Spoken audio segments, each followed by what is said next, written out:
All right, y'all, what's going on? We're back with another one. We're at a park called Parque Bacacheri. It's on the east side of Curitiba.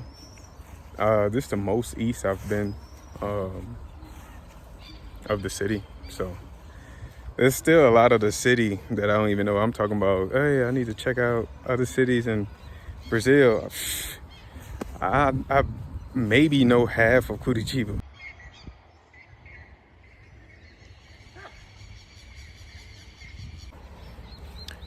All right, y'all, I'm gonna make a quick video on my language learning process here in Brazil, and I'm also give you, if you're interested in living out the country or just traveling, some tips if you're looking to learn the language of the country you're trying to go to.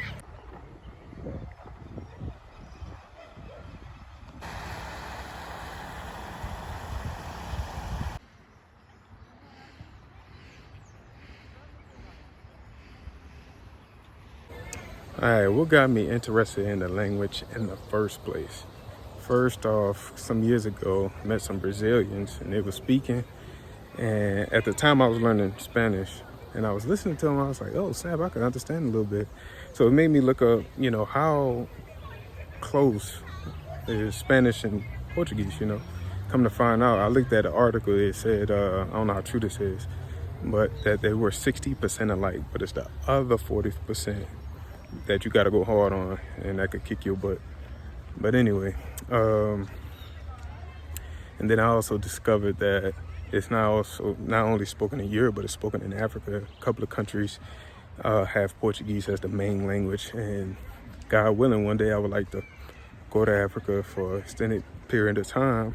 And I'm like, oh snap! So this language, it's not just in South America, not just in Europe. So I was like, okay. It's spoken in a couple of, different continents. So it's useful, So yeah, that definitely sparked my interest, and my motivation increased once we got approved, our visa approved to live here. Because I'm like, all right, so that was a whole different motivation for me. So yeah, that's how I kind of started with the language, and then started learning, of course, with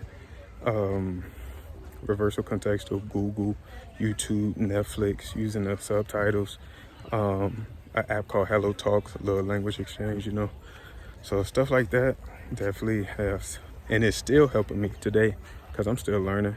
But also being involved, and we just started going into a church here, so things like that, reading in Portuguese.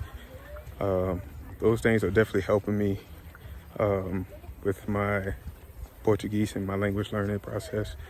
It's still not at the level of my Spanish, but I'm definitely getting more and more comfortable. I think they got a metal detector walking around. They're trying to find them something. All right, if I had to choose which one is easier between Spanish and Portuguese, looking at it, I know it's kind of biased because I started off with Spanish, but I think Portuguese is easier because there are less accents, different accents, less countries speak it.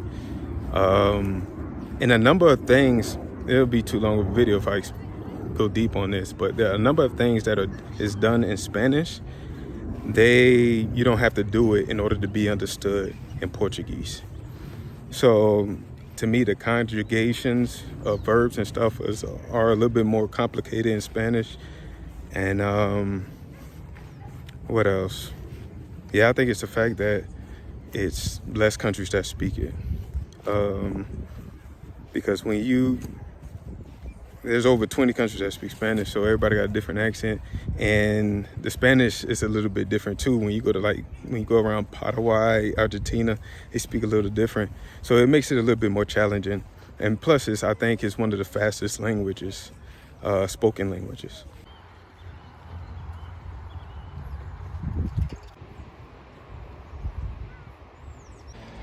All right, the last thing I want to put out there is like some tips, if interested, for those who are looking to move out of the country or just travel. I would say make use of the free resources first.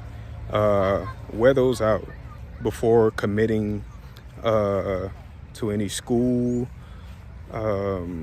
any kind of membership, language learning membership or anything. Try to wear out the free resources first to see if you're even interested.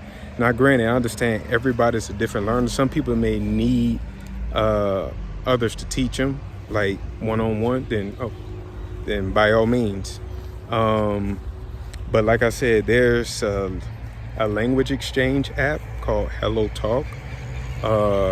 It's free, but there's a portion where you'll have to pay, and it'll unlock more things. So I've used that. I've used Reversal Contexto, Google, YouTube, Netflix, using the subtitles.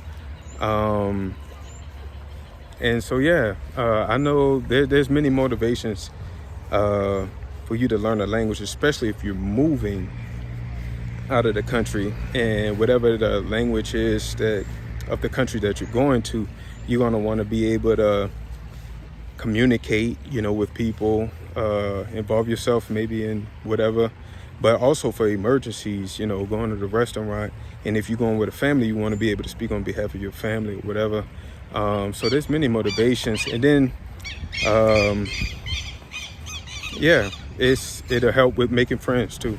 So those are my tips. Definitely take advantage of the free resources, mainly. Making just to see if this is something you really want to do, something you really want to learn. And then if you need more help, then you can spend your money on the memberships, language learning memberships or classes or whatever. But that's all I got for y'all today. I'm gonna show y'all a little bit more of the park. Yeah, have a good one.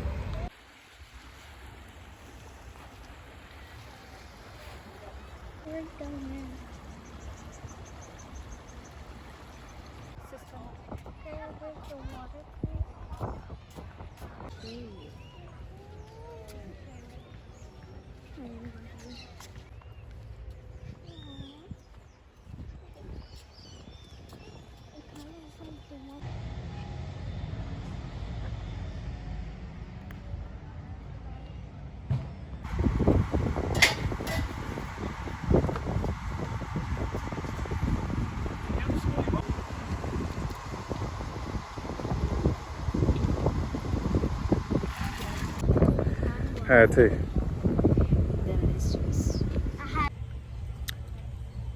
Got some suco de caña, real good. Definitely some of the best juice I've ever had. They make it fresh over here, so